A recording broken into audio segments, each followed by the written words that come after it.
அந்த காசு உங்களுக்கு கிடைச்சிருச்சுன்னா என்ன நீங்க குப்பையில தூக்கி போட கூட தயங்க மாட்டீங்கன்னு எனக்கு நல்லாவே தெரியும்.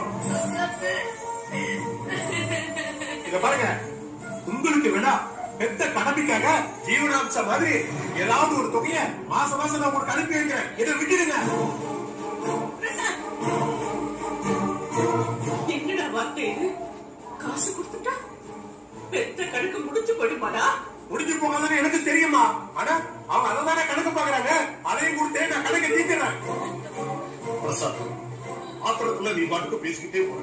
இத பாரு, கொழுந்துட்டு எரியற நெருப்பா இருந்தாலும் ஒரு நாள் அது அணையத்தான் செய்யும்.